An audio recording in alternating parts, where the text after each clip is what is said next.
जी जी Gautam sir हमारे साथ हैं कान्हा जहांगीर। कान्हा जी जी, क्यों हैं? एक मिनट सर, एक मिनट।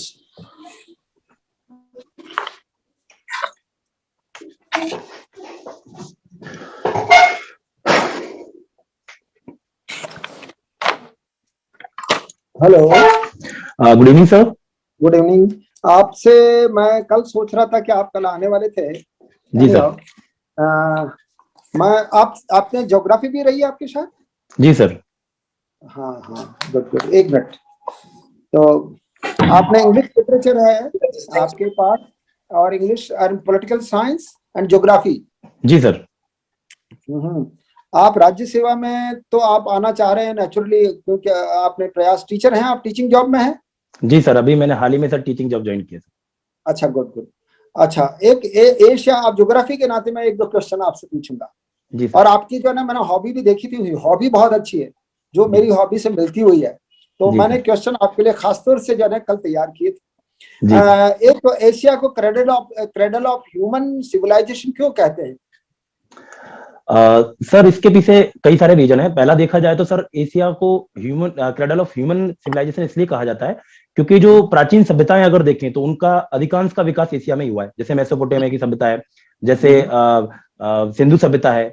तो ये कुछ कारण है। और दूसरा सर, वर्तमान में भी अगर देखें तो विश्व की सर्वाधिक जनसंख्या एशिया में ही निवास करती है, इसलिए इसको क्रेडल ऑफ ह्यूमन सिविलाइजेशन कहा जाता है सर।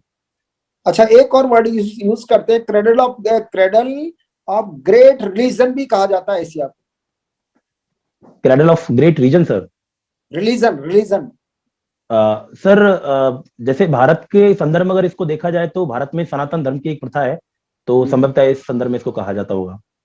नहीं नहीं नहीं नहीं नहीं, एक थोड़ा सा उसको और ध्यान दीजिए, थोड़ा सा आराम से, आराम से। जी cradle, sir. Cradle of great religion Asia को कहते हैं, नॉट इंडिया। मैं इंडिया की नहीं बात कर रहा हूँ। जी क्रेडल सर। ऑफ रिलीजन जो है ना, पूरा ग्रेट रिलीजन को एशिया की बात कह रहे हैं। तो इसमें इसमें इसमें क्या जवाब रहेगा आप?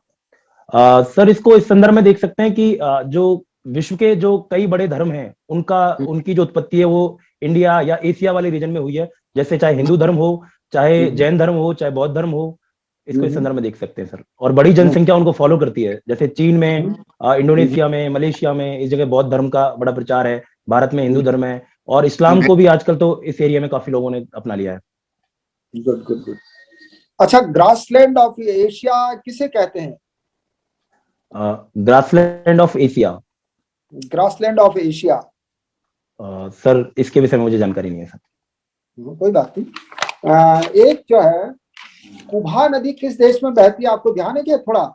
ये जो है, ये एंशियंट इंडिया का क्वेश्चन है। सर एक कुभा बार नाम, इसमें एंशियंट इंडिया है। सर नाम एक बार फिर से रिपीट करेंगे सर। कुभा, कुभा नदी है ये, एंशियंट सॉरी सर, इंडियन मैंने, नाम है ये। सर मेरे ध्यान में नहीं है सर अभी। अच्छा चलिए, आजाद हिंद फौज का अंडमान निकोबार से क्या संबंध रहा है? सर आजाद हिंद फौज के गठन के बाद जब सुभाष चंद्र बोस ने भारत पर अटैक किया अंग्रेजों के खिलाफ, तो अंडमान और निकोबार जो द्वीप थे उन पर उन्होंने कब्जा कर लिया था और उनका नाम बदल के हिंद और स्वराज रख दिया था। तो ये एरिया था जिसको उन्होंने सबसे पहले इस पर कब्जा किया था सर। बहुत। और नहीं नहीं, थोड़ा और दिमाग लगाइए, वहां पर एक और काम किया था उन्होंने, सुभाष बोस ने। सर ये अभी तो बहुत सबसे दिनों पहले, पहले, थोड़े दिनों पहले चर्चा में आया था ये बात। जी और जी मोदी सर, साहब ने भी। जी सर, जहां तक मैं याद कर पा रहा हूँ कि भारत में सुभाष चंद्र जी ने जो पहली बार जब भारतीय झंडा फहराया था तो वो अंडमान निकोबार द्वीप समूह पे ही फहराया था सर। गुड गुड गुड, यही मैं चाह रहा था। गणपति उत्सव की स्थापना किसने की थी और क्यों की थी वो? सर गणपति उत्सव की स्थापना बाल गंगाधर तिलक जी के द्वारा की गई थी। और इसके पीछे जो एक स्पष्ट कारण जो दिखाई देता है सर, वो यह था कि वे सामान्य जनता को राष्ट्रीय आंदोलन से जोड़ना चाहते थे, उनको एकजुट करना चाहते थे। और उसके उसके लिए एक बड़ा जो एक उपाय था वो यह था कि उनको धर्म के माध्यम से एकजुट किया जाए और एक उत्सव के माध्यम से उनको एकजुट कर लिया जाए। अशोक का नाम किस अभिलेख में मिलता है खासतौर से? सर अभिलेख विशेष का तो सर मैं रिकॉल नहीं कर पा रहा हूँ नाम सर। अच्छा अच्छा। कंबोडिया में कौन सी इमारत है जो विश्व विख्यात है? कंबोडिया में सर एक मंदिर है सर, जो अंकोर वाट का मंदिर है sir. Yes yes, very good. वही मैं चाह रहा था। एक मेहरौली लोह स्तंभ किस शासक से रिलेटेड है ये? सर शासक के विषय में तो मुझे ठीक से याद नहीं आ रहा, लेकिन ये गुप्त काल की बात है जब मेहरौली स्तंभ स्थापित किया गया था सर। हाँ, थोड़ा और अनुमान लगाइए। अ, लोह सर मैं स्तंभ है जो, जिसमें जो श्लोक मिलता है वो एक महान राजा के बारे में है, विक्रमादित्य उसमें लिखा हुआ है, तो वो जी कौन सा राजा था? सर चंद्रगुप्त विक्रमादित्य संभवतः सर। वही वही वही चंद्रगुप्त। अच्छा, थैंक एक यू सर। स्टेटमेंट अभी कल परसों आया था, 4 दिन पहले ही, भगत जी सिंह सर। का ये स्टेटमेंट है। स्टेटमेंट मैं पढ़ के सुना रहा हूं आपको। कानून की पवित्रता तभी बनी रह सकती है जब वह लोगों की इच्छा की अभिव्यक्ति करे, लोगों की जी सर। इच्छा की अभिव्यक्ति करे। यह स्टेटमेंट किससे लिया गया है? ये किस पॉलिटिकल थिंकर्स का स्टेटमेंट है? सर वैसे तो देखा जाए तो रूसों ने भी इस संदर्भ में बातें की हैं सर, गुड और गुड। उन्होंने ये कहा है कि सामान्य इच्छा जो होती है व्यक्ति की, वही कानून का रूप होती है। तो समाज की यस, सामान्य इच्छा के रूप में इसको देखा जाता है sir. Very good very good. ये रूसो की जनरल विल से ही लिया गया है ये स्टेटमेंट, और उन्होंने बहुत सारी बुक्स पढ़ी थी। उन्होंने, भगत जी सिंह ने सर। जेल में रहते हुए बहुत सारे ग्रंथ पढ़े थे, और जी उसी में से ये है ना स्टेटमेंट था। जी एक सर। क्वेश्चन है जो है वो, अम, बंगाल में आप भी अभी भी जो है हिंसक प्रवृत्ति है, कल भी ऐसा हुआ है वहां पर, इसकी जी सर। पृष्ठभूमि में आप किस तरह से देखते हैं? वहां कारण क्या है वहां पर? सर अभी भी इलेक्ट्रिक बंगाल में, जी सर, सर बंगाल में अगर थोड़ा सा इतिहास में अगर जाए तो हम देखते हैं कि बंगाल ही वह एरिया था जहां पे नक्सलिज्म का उद्गम हुआ था। और एक लंबे समय से सर वहां पर एक हिंसक इतिहास रहा है, लंबे समय से हिंसक घटनाएं होती रही हैं, चाहे वो कम्युनिस्ट काल में रहा हो, चाहे वो वर्तमान सरकार में रहा हो। तो एक लंबे समय से सर इस तरह की घटनाएं घटित होती रही हैं सर। वो तो ये इसको नक्सलिज्म से जोड़ करके देखा जा सकता है सर। नहीं नहीं नहीं, थोड़ा और इसको और एक एक और जो है ना और विचार से लीजिए कि वहां पर जो है ना कम्युनिस्टों की सरकार रही है ना, जी सर। और कम्युनिस्टों की क्या नीति है? सर कम्युनिस्टों का जैसा कि संबंध सीधा सीधा नक्सलिज्म से भी जोड़ा जाता है। उनका एक ही विचार रहता है कि एक हिंसक क्रांति पर वो जुड़े रहते हैं सर। हिंसक क्रांति से वो बदलाव लाना चाहते हैं, तो वो विचार आज भी कहीं ना कहीं प्रिवेल करता है सर उनमें। गुड गुड गुड, ये चाहिए था। चिपको आंदोलन के बारे में कौन कौन थे इसके जो है ना प्रणेता, और ये क्या है ये चिपको आंदोलन? सर चिपको आंदोलन सर राजस्थान में खेजड़ी गांव राजस्थान में का सर। नहीं, मैं पूरे पूरे इंडिया की बात कर रहा हूँ। सर फिर ये हिमाचल प्रदेश की बात थी सर। और वहां पर सर पेड़ों को बचाने के लिए ये चिपको आंदोलन चलाया गया था सर। किसने चलाया था ये?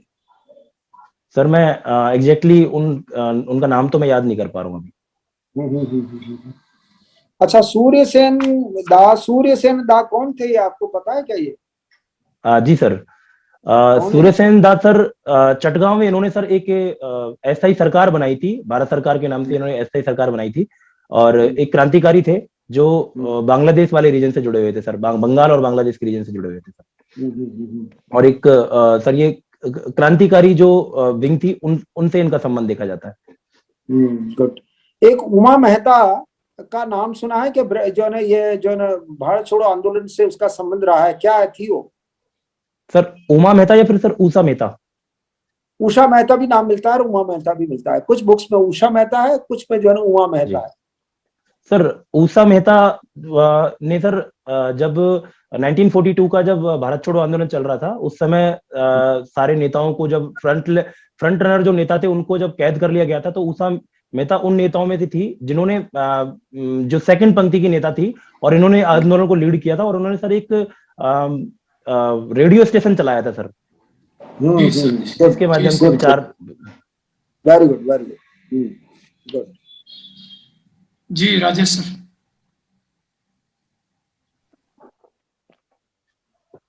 Good evening sir. सुन पा रहे हैं? जी sir, good evening sir. Good evening Kanha ji. जी सर। भूगोल विषय से हैं आप? जी सर। भूगोल क्या होता है, एक लाइन में बताइए। सर भूगोल का सीधा संबंध पृथ्वी से लिया जाता है। पृथ्वी से जुड़ी हुई संपूर्ण जानकारियों को भूगोल से जोड़ा जाता है। अच्छा, तो पृथ्वी गोल है मतलब? सर एक सामान्य अर्थ में हम देख लेते हैं कि पृथ्वी गोल है, लेकिन वास्तविकता में अगर देखें तो पृथ्वी का आकार गोलाकार का है। अच्छा, लेकिन कुछ वैज्ञानिक कहते हैं कि पृथ्वी ध्रुवों पर से चपटी है। सर इसी वजह से सर इसकी जो आकृति है उसको गोलाभ आकृति कहते हैं सर। जियोलॉइड इसको एक आकार, नया आकार जो दिया गया है, जिसका ज्यामिति में तो सामान्यतः कोई अर्थ मिलता नहीं है, लेकिन एक इस विशेष प्रकार का एक आकार है पृथ्वी का, इसीलिए इसको गोलाभाकार आकृति बोला जाता है। अच्छा, ये लध्वक्ष गोलाभ इसी के लिए यूज होता है क्या? जी लध्वक्ष सर। गोलाभ। जी सर। अच्छा, एक सेकंड में आपका बायोडेटा ढूंढ रहा था इसमें। चलिए कोई नहीं। हाँ, भूगोल से ही प्रश्न लेते हैं। ये साइचे 16 क्या है? Sorry sir. साइचे 16। साइके 16 सर ये एक उल्का पिंड है, सॉरी एक क्षुद्र ग्रह है सर ये। और इस पर अभी हाल ही में सर नासा के द्वारा एक यान भेजा गया था। कुछ यहाँ से कुछ सर वो सर यान को यहाँ से कुछ मिट्टी या कुछ ऐसा कुछ यहाँ से बरामद करना था, जिसके ऊपर जांच की जा सकती है। अच्छा, और कोई विशेष तथ्य? सर अभी तो मैं इतना ही याद कर पा रहा हूँ। अच्छा, आप बोर्ड के पास बैठे हैं, स्कूल में है क्या जॉब आपकी? नहीं सर, मैंने घर में ही सर खुद की तो प्रैक्टिस के लिए चीज लगा रखा हुआ है सर। अच्छा, क्या प्रोफेशन में है आप? सर वर्तमान में सर मैं ग्रेड 2 टीचर हूँ इंग्लिश सब्जेक्ट से सर। अच्छा, इंग्लिश से। जी सर। अच्छा, तो अभी भूगोल में सुन रहा था आपके बारे में, भूगोल सब्जेक्ट है आपके पास? सर वो ग्रेजुएशन में सर मेरे पास English literature, political science and geography subject रहा है सर। अच्छा, पीजी किस में किया था? सर इंग्लिश में ही पीजी किया मैंने। अच्छा, चलिए ज्योग्राफी आपके पास रहा है तो मैं कुछ सामान्य से प्रश्न पूछता हूँ। आपने अभी कहा पृथ्वी के बारे में जो अध्ययन किया जाता है, तो आप बताइए पृथ्वी पर मंगल ग्रह जैसा धरातल है क्या कहीं पर? सर मुझे इस विषय में जानकारी नहीं है सर। चलिए कोई नहीं, कुछ प्रश्न और। इंडिया में कोल्ड डेजर्ट कहाँ पर है? सर इंडिया में लद्दाख जो रीजन है उसको कोल्ड डेजर्ट के रूप में जाना जाता है। Very good. चलिए एक और प्रश्न, राजस्थान में कोई ऐसी रिवर है क्या जो हिमालय से निकलती है? सर राजस्थान में वैसे तो घग्गर नदी थी, जो कि एक अंतर प्रवाही नदी मानी जाती है, तो हिमालय क्षेत्र से ही उसका प्रभाव होता था, शिवालिक रीजन से। लेकिन इसका वर्तमान में देखें तो सर ये एक अंतर प्रवाही नदी है, तो ये जब मानसून का रीजन होता है उसी समय सर ये आगे प्रवाहित कर पाती है और फोटाबाज तक जाती है सर। अच्छा, ये जीलैंडिया क्या है? Zealandia sir. जी। सर कुछ भूगोलवेत्ताओं का मानना है कि पृथ्वी पर एक नया जो है महाद्वीप का निर्माण हो रहा है सर। और ये जो ऑस्ट्रेलिया के आसपास के रीजन में एक नया महाद्वीप बन रहा है दरार बन करके, तो उसको बोला जाता है कि जीलैंडिया नया नाम दिया गया सर उसका। अच्छा, चलिए अभी हम ऐसे वर्तमान समय में ऐसा देखा जा रहा है, कुछ कंपनियां हैं जो स्पेस टूरिज्म में ज्यादा इंटरेस्ट ले रही है और इन्वेस्ट भी खूब कर रही है। जी सर। नाम बता सकते हैं उनका? सर एलन मस्क की कंपनी है सर स्पेस एक्स। और सर अभी तो मैं एक ही याद कर पा रहा हूँ सर। अच्छा, चलिए चलिए आप ग्रेजुएट सॉरी टीचर हैं इंग्लिश के, तो मुझे ये बताइए आप इंग्लिश लिटरेचर जो आपने पढ़ा है उसका प्रशासन में क्या यूज लेंगे? सर प्रशासन में सीधा सीधा तो लिटरेचर का, साहित्य का तो कोई यूज नहीं है, लेकिन साहित्य को पढ़ करके बहुत सारी चीजें एक प्रशासक को सीखने को मिल सकती हैं। साहित्य सर समाज का दर्पण होता है, और समाज में जो कुछ भी घटित हुआ है, समाज की जो इतिहास रहा है, उन सबकी एक झलक साहित्य के द्वारा पता चलती है। तो साहित्य को पढ़ करके हम बहुत सारी चीजें सीख सकते हैं, जिनका प्रशासन में सीधा सीधा हम हमारी योजनाओं को इम्प्लीमेंट करने में, या फिर एक वर्ग की पहचान करने में कि किस तरह से वो प्रताड़ित रहा है, तो उन सब चीजों को पहचाना जा सकता है सर। अच्छा, एक ये बताइए अभी आपने जो वाक्य यूज किया था, साहित्य समाज का दर्पण होता है सर, ये कहाँ से आया है ये वाक्य? बहुत जनों के मुंह से ये सुनने को मिलता है साहित्य समाज का दर्पण होता है, कहाँ से आया है ये शब्द, ये वाक्य? सर इसकी ओरिजिन के विषय में तो मुझे नॉलेज नहीं है सर, सॉरी। अच्छा, चलिए। लिटरेचर क्या होता है, साहित्य किसे कहते हैं? सर लिटरेचर एक कलात्मक एक्सप्रेशन के में जो कोई भी चीज लिखी जाती है और उसको एक कंपाइल कर दिया जाता है तो उसको लिटरेचर का रूप माना जाता अच्छा, तो राजस्थानी साहित्य के बारे में जानकारी है आपको कुछ? है। सर थोड़ी बहुत है सर। अच्छा, प्राचीनतम रचना कौन सी मानी जाती है राजस्थानी साहित्य की? सर एक जैनी साहित्य जैनी रचना रही है सर, मुझे एग्जैक्टली नाम ये भी याद नहीं है, जैन धर्म से जुड़ी हुई है सर वो। अच्छा, चलिए एक और प्रश्न। जैसे अभी होली आने वाली है, सर ठीक है, तो होली का हमारे राजस्थानी कल्चर में क्या महत्व है, थोड़ा सा बताएंगे आप? राजस्थान से किस तरह से जोड़ सकते हैं होली को?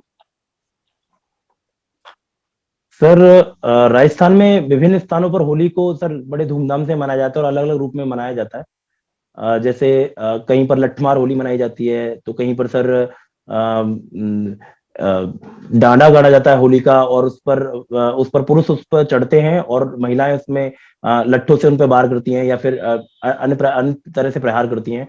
और भी कई विभिन्न प्रकार से सर होली को यहाँ पे विविध प्रकार से मनाया जाता है। अच्छा, आप अजमेर जिले में आएंगे सर इंटरव्यू देने, ठीक है, सर और जो बोर्ड होगा वो आपसे अगर पूछे कि अजमेर में कौन सी होली प्रसिद्ध है, तो बता पाएंगे आप? अजमेर की सर क्षेत्र किस नाम से जानी जाती है? सॉरी सर, मुझे अभी इस विषय में जानकारी, मैं जब पढ़ूंगा सर इस विषय में। अच्छा, चलिए ठीक है, धन्यवाद। Thank you sir. आप अभी रिव्यू करेंगे तब मैं इसका आंसर देता हूँ। Thank you sir. जी Kanha ji, good evening sir. Good evening. आपने हॉबी में लिखा है watching debates on geopolitical issues. जी सर। क्या होते हैं जियो पॉलिटिकल इश्यूज?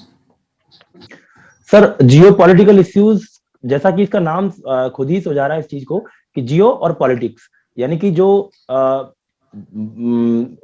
बाउंड्रीज और पॉलिटिक्स दोनों से जुड़े हुए मुद्दे होते हैं, जिन एक देश के मुद्दे जिनका प्रभाव अन्य देशों पर पड़ता है, या कई देशों के मुद्दे जिनका प्रभाव किसी भी अन्य देश पर पड़ता है, ऐसे मुद्दों को जियो पॉलिटिकल इश्यूज कहा जाता है।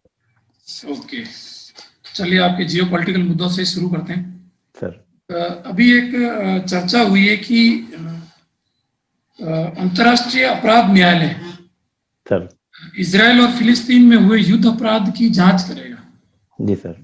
ये क्या मुद्दा है, बता पाएंगे? इजराइल फिलिस्तीन का क्या मुद्दा है?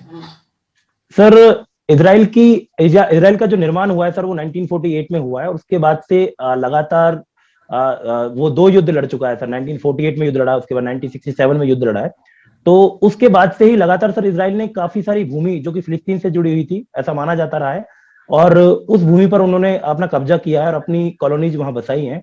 और इस दौरान सर जो फिलिस्तीनी जो व्यक्ति थे उनके ऊपर काफी अत्याचार हुए हैं, मानवाधिकारों का काफी हनन हुआ है। तो इंटरनेशनल जो क्रिमिनल कोर्ट है वह सर जो मानवाधिकारों का हनन या फिर इस तरह की कोई भी घटना जो घटित होती है, उनमें व्यक्ति विशेष जो व्यक्ति ऐसी घटनाएं करते हैं उनके ऊपर मुकदमा चलाता है और उसमें निर्णय देता है। तो इस मुद्दे को सर फिलिस्तीन ने वहां उठाया, जबकि इजराइल और अमेरिका इसके खिलाफ रहे हैं कि वो इस मुद्दे को क्रिमिनल कोर्ट में लेकर के नहीं जा सकते। ओके, क्या है आईसीसी, क्या है? सर ये युद्ध अपराध या फिर जो मानवाधिकार इस तरह के जो होते हैं, मानवाधिकार को जो हनन होता है, इनसे संबंधित मुद्दों पर निर्णय सुनाता है जो संबंधित राष्ट्र से जुड़े होते हैं उनके विषय में, और इसका मुख्यालय सर हेग में ही है। स्थापना?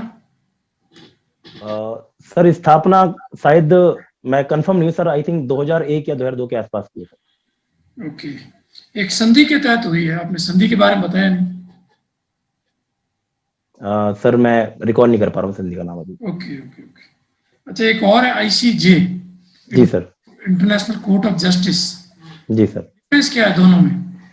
Sir international court of justice का संबंध सीधा सीधा यूनाइटेड नेशंस से है, और यूनाइटेड नेशंस की एक संस्था के रूप में वो कार्य करती है, जबकि international court of criminal court जो है वो संबंधित देश जो उससे जुड़े हैं सिर्फ उनके मामलों में ही सुनवाई कर सकती है।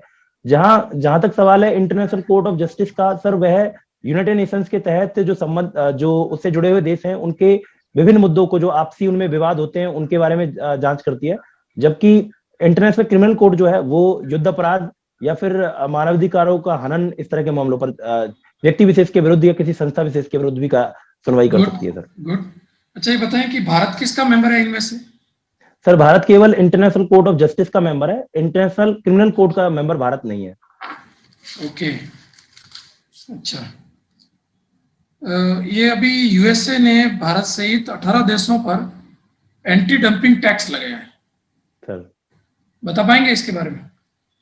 सर एंटी डंपिंग का मतलब होता है कि कोई भी देश अगर अपने जो लागत है, लागत मूल्य से अगर कम मूल्य में अपना सामान किसी दूसरे देश में निर्यात करता है, तो जिस देश में इसको माल को निर्यात किया जाता है उस देश का पूरा हक बनता है डब्ल्यूटीओ के नॉर्म्स के तहत कि वे एंटी डंपिंग ड्यूटी लगा सकता है। तो उसी संदर्भ में सर अमेरिका ने ऐसा कदम उठाया है और ये अमेरिका की संरक्षणवादी नीति को सर दिखाता है। ओके।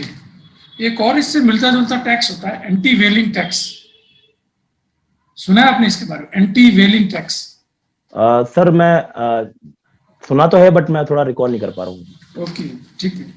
अच्छा ये भारत अभी किसी देश को एक समझौता किया है कि वो ब्रह्मोस मिसाइल देगा। ब्रह्मोस किस देश को दे रहा है? सर भारत वियतनाम से इस तरह की चर्चा चल रही है कि वियतनाम को तो बहुत पुराना मुद्दा हो गया, नया कुछ और हुआ है। सर फिलीपींस है, फिर फिलीपींस के साथ में बातचीत क्या है मुद्दा, क्या है? सर दक्षिणी चीन सागर में सर चीन की जिस तरह की आक्रामक नीति है उसके तहत कई देश प्रताड़ित हैं, जिनमें वियतनाम और फिलीपींस, ब्रुनेई आदि कुछ आसियान कंट्रीज के देश आते हैं।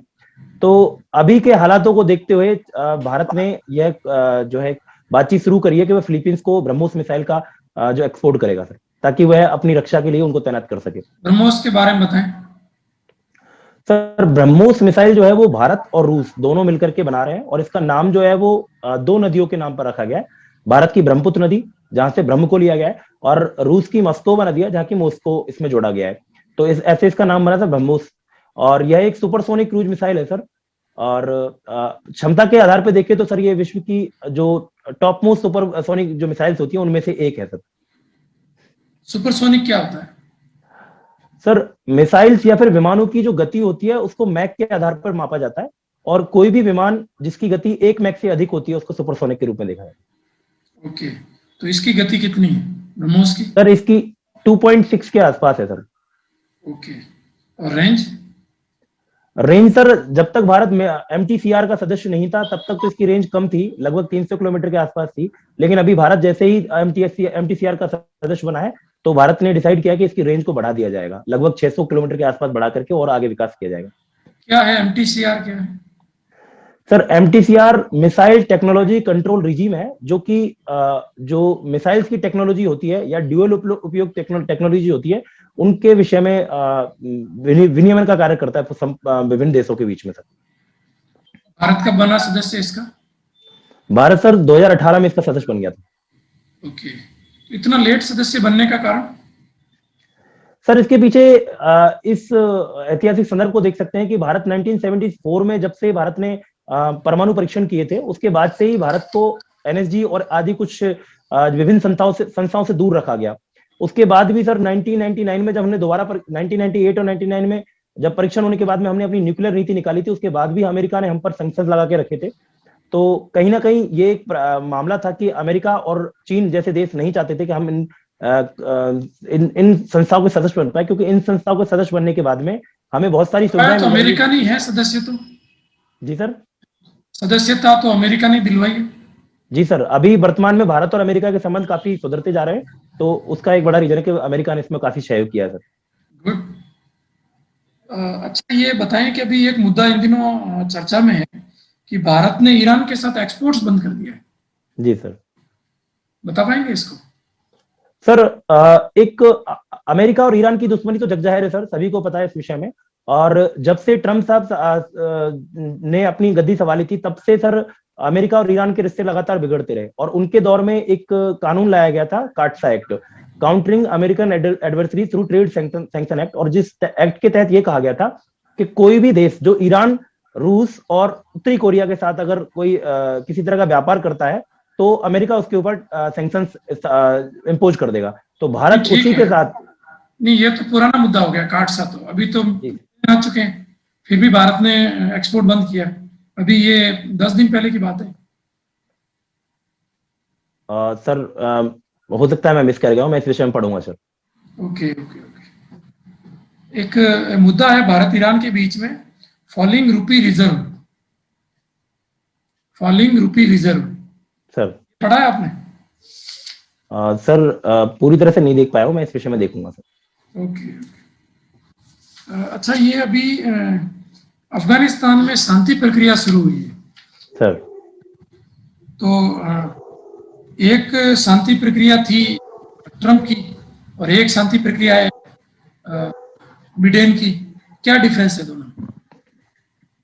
सर बिडेन और ट्रंप में, दोनों में अंतर अगर देखा जाए तो ट्रंप साहब ने जो नीति अपनाई थी उसको अब्राहम अकॉर्ड के रूप में उन्होंने एक शांति स्थापित करने का प्रयास किया था, और उनका मानना था कि किसी भी प्रकार से अफगानिस्तान से अपनी सेना को निकाल लेना है और अफगानिस्तान की सरकार और तालिबान के बीच में समझौता करवाना है। जबकि बिडेन साहब की जो नीति है वो थोड़ी डिफरेंट है, और वो अपने जो अड़ोस पड़ोस की जो जितने भी कंट्रीज हैं, अफगानिस्तान के पास की जो कंट्रीज हैं, जैसे भारत भी उनमें एक है और चीन भी उनमें एक है, इन सारी कंट्रीज को साथ में लेकर के समझौता करना चाहता है और तालिबान को एक खुली छूट नहीं देना चाहता सर। गुड। अच्छा, एक मुद्दा और है कि ट्रंप हारते थे और बिडेन नहीं करते हैं, ये क्या मुद्दा है? सर एक बार फिर से रिपीट कर सर, आवाज कट रही थी। हादियों का समर्थन ट्रंप करते थे, बिडेन नहीं करते हैं। हादी सर? हाँ, हादी आतंकवादी, हादी या हौदी।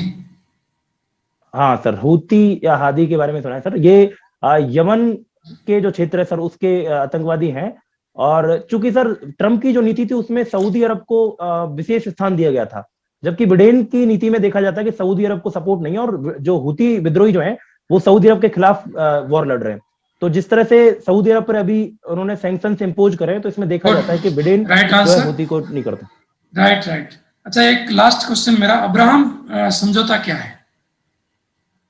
Sir Abraham accord sir UAE के माध्यम से एक समझौता किया गया है सर, यूएई और इजराइल के बीच में सर, क्या था? शांति व्यवस्था स्थापित करने के लिए। ओके। सर इसमें इजराइल को मान्यता नहीं दी गई है सर, अरब कंट्रीज ने इजराइल को मान्यता नहीं दी है, तो अमेरिका के सहयोग से अभी यूएई ने इजराइल को मान्यता दे दी है एज ए कंट्री, और उनके संबंधों में सुधार देखने को मिला है सर। गुड जी। गौतम सर विश्लेषण करें। जहांगीर साहब सर आपसे, हाँ हेलो। जी सर बोले सर। हाँ, आपसे डिस्कशन अच्छा रहा। इसमें पहले आपका 2-3 क्वेश्चन तो आपके सही थे। Cradle of human civilization, cradle of great religion, grassland के बारे में मैंने पूछा था। ये जो है ना कजाकिस्तान एरिया और साइबेरियन एरिया किर्गिजिस्तान को जो है ना कहते हैं। जी सर, थैंक यू सर। अच्छा, एक कुबा नदी जो है ना वो ये अफगानिस्तान की नदी है, जिसको वहां की जो है ना वो कुबा को आजकल कहते हैं, वो जो उसके पास बहती है ना अपने कैपिटल के पास। वहां की कैपिटल क्या है? अफगानिस्तान की सर बगदाद। हाँ, इसके आसपास ही कहीं बहती है। उसका नाम है, नहीं आपको ईरान की। अफगानिस्तान में जो बहती है उसका नाम है कुबा रिवर कहते हैं। वैसे तो उसका अफगानिस्तान में है, और उसका नाम जो है ना ये ऋग्वेद में मिलता है। और सर मैं काबुल, ऋग्वेद काबुल, हाँ सर काबुल सर, काबुल। अच्छा, आजाद हिंद फौज का जो है वो आपने सही जवाब दिया था। वहां पर जो है उसने जो है ना सुभाष बोस ने जो है ना वहां पर झंडा फहराया था। गणपति स्थापना का आपका क्वेश्चन बिल्कुल सही था। बाल गंगाधर तिलक ने लोगों में, आम जनता में जो है ना वो उसको जागृति पैदा करने, और यूं कह सकते हैं कि जैसा कि लोगों में एक तरह से वेव पैदा हो जाए, उसके लिए जो है ना उसको जो है ना प्रचारित किया था। अशोक का नाम जो है ना मास्क के अभिलेख में मिलता है। जी सर, मैं थैंक यू सर। बहुत जो है ना उसका जो है ना पूरी डिटेल में जो है ना उसको प्रियदर्शी राजा अशोकस नाम मिलता है। जी सर। ये अंकोर वाट जो है ना, आपने अंकोर वाट जो है ना कंबोडिया का जो है ना सबसे बड़ा मंदिर है, और उसका जो है ना अब इन वर्ल्ड का ही सबसे बड़े मंदिरों में से एक है वो अभी, उसका आपने सही बताया था। और भगत सिंह का जो है स्टेटमेंट था वो भी आपने सही बताया था। महरौली के शासक के बारे में चंद्रगुप्त विक्रमादित्य या चंद्रगुप्त द्वितीय का जो है ये स्टेटमेंट है। जनरली सारे विद्वान ये मानते हैं चंद्रगुप्त द्वितीय का जो है उसमें उल्लेख है, और वो बालिक तक जो है गया था, और उसने जो है चंद्र उसमें से चंद्र की जो है वो कल्पना की थी। और ये जो भगत सिंह का स्टेटमेंट था रूसों के जनरल विल पर आधारित है, बिल्कुल आपका सही जवाब था। आपका एज ए होल मैंने सारा प्रेजेंटेशन देखा है, दोनों साहबान के साथ भी देखा आपने। Your presentation is very good और बहुत फ्लुएंटली एंड कॉन्फिडेंस के साथ आपका जवाब थे। I wish for the best and wish you best of luck. Thank you, जो sir. है डेफिनेटली आपको जो है अच्छी सी जो है जॉब मिलेगी, ये मान के चलता हूँ। Thank Wish you you best very of much sir. luck. जी राजेश सर। जी कान्हा जी, सर। देखिए भूगोल से कुछ प्रश्न लिए थे मैंने। साइचे जी सर। की एक बिंदु है जो पिछले वर्ष चर्चा में रहा था, और यहाँ पर अकूत सोने के भंडार। हाँ सर, सर मुझे बाद में याद आया था। जी जी जी सर। एक मैंने प्रश्न किया था कि पृथ्वी पर मंगल ग्रह जैसी धरातल कहाँ कहाँ पर मिलता है, कौन कौन से क्षेत्रों में मिलता है। तो एक आपने जी सर। अटाकामा डेजर्ट पढ़ा होगा चिली में, जी सर। जी सर। वहां पर, और इसके अलावा यूएसए का यूटा क्षेत्र, और इसके जी अलावा सर। अंटार्कटिका का कुछ क्षेत्र बर्फ मुक्त है, वहां पर भी जी मंगल ग्रह जैसी धरातल पाया जाता है। शीत जी मरुस्थल सर। आपने सही बताया, राजस्थान में हिमालय से निकलने वाली कोई नदी तो गग्गर है, बिल्कुल। जीलैंडिया, ये सब आपको पता है। एक मैंने आपसे पूछा था कि साहित्य, राजस्थानी साहित्य की प्राचीनतम रचना, तो आपको थोड़ा सा हिंट तो था कि भाई किस बारे में बात की जा रही है, लेकिन आप उनका नाम नहीं बता पाए, तो इसको आप जी ध्यान रखिएगा। वज्रसेन जी सर, मैं सूरी, देखूंगा। भरतेश्वर, बाहुबली, घोर, और इसके पीछे हाँ की जो सर। कहानी है वो भी आपको पता होनी चाहिए कि इनके जो भाई थे उन्होंने युद्ध लड़ा था जी सर। अपने भ्राता से, तो उससे रिलेटेड ये स्टोरी है, भरतेश्वर, बाहुबली। थैंक यू और सर। लास्ट प्रश्न किया था, होली आने वाली है और आपका इंटरव्यू जैसे अजमेर में होगा, तो अजमेर के आसपास एक बिनाय बिनाय क्षेत्र पड़ता हाँ सर, विनायक की लट। जी सर। है, पार होली फेमस है, जी जी तो सर। वो थोड़ा सा आप देख के जाएं, हो सकता है ये संभावित प्रश्नों में हो। ठीक है, तो बाकी तो आपके आंसर ठीक है, तो एक दो जगह आपने जहां पर थोड़ा सा मिस किया है वो थोड़ा देख लें। जी सर, श्योर। शुभकामनाएं आपको। Thank you sir, thank you very much. Very very good Kanha ji. Thank you sir. बहुत के ऊपर बहुत बढ़िया मैटर तैयार है आपका। बस दो चीजें जो मैं बताना चाह रहा हूँ, एक तो जो इंटरनेशनल क्रिमिनल कोर्ट हाँ है, जी। इसकी स्थापना 1998 में ओके सर। रोम ट्रीटी के तहत हुई है, सर। और अभी 124 मेंबर्स हैं जी इसमें, सर। है ना। ये थैंक यू आपका सर। फैक्ट रह गया, बाकी ओवरऑल कंसेप्ट अच्छा था। इसके अलावा जो आपने फिलीपींस ब्रह्मोस मिसाइल का बढ़िया बताया, जी और सर। आईसीजे और आईसीसी का डिफरेंस अच्छा बताया था इसमें। जी यही सर। डिफरेंस है जो आपने बताए हैं। और एक यूएसए ने एंटी डंपिंग अभी लगाया भारत पे, हाँ सर। मैंने सब पूछा था, इससे मिलता जुलता है काउंटर वेलिंग टैक्स। हाँ सर। एंटी डंपिंग में तो यूएसए तब लगाता है जहां आप कम रेट पे वहां आप डंप करते हैं माल को। अगर सरकार अपनी तरफ से सब्सिडी दे दे कि चलिए आप कम रेट में जाइए, हम पैसा देंगे आपको सब्सिडी, जी सर। तो ऐसी स्थिति में जो टैक्स लगाया जाता है उसको काउंटर वेलिंग टैक्स कहते हैं। सर। ये दोनों लगभग बिना सब्सिडी का जो सस्ता माल उतारा जाता है उसके लिए एंटी डंपिंग टैक्स, और गवर्नमेंट सब्सिडी के साथ ही जो टैक्स उतारा जाता है, माल डंप किया जाता है, उसके लिए काउंटर वेलिंग टैक्स होता है। सर मतलब इसमें पीएलआई स्कीम के तहत जो कुछ भी निर्यात होगा, हो सकता है कि उसके ऊपर ये टैक्स लगा सकते हैं, काउंटर वेलिंग टैक्स। एक्सपोर्ट बढ़ाने के लिए होता है, तो बेसिकली हाँ। हाँ गवर्नमेंट सर। एक्सपोर्टिंग के लिए इस प्रयास को करती है। एक जी मैंने सर। आपसे पूछा था भारत ईरान, जो हाल ही का जो मुद्दा है वो है फॉलिंग रूपी रिजर्व। हाँ सर। पास में रुपए का भंडार खत्म हो गया है, हाँ सर। भारतीय व्यापारी अभी एक्सपोर्ट पे रोक लगा रखी है। ये रीजन है अभी इन दिनों का। सर। सर। ट्रंप और जो बिडेन वाला था, आपने अच्छा विश्लेषण किया है। ट्रंप अफगान नीति पर एक संकुचित दृष्टिकोण रखते थे, तालिबान को समर्थन करते थे। सर। बिडेन ने उस मुद्दे अंतर्राष्ट्रीयकरण कर दिया है। जी सर। वो यूएनओ, चीन, भारत, पाकिस्तान, अफगानिस्तान सबको शामिल कर रहे हैं। जी सर। यही आंसर था और बहुत ही बढ़िया आंसर दिया है। Thank you sir. मुझे अच्छा लगा आपके आंसर्स। ऑल द बेस्ट, आपको शुभकामनाएं बहुत बहुत। Thank you very much sir. Thank you. Welcome.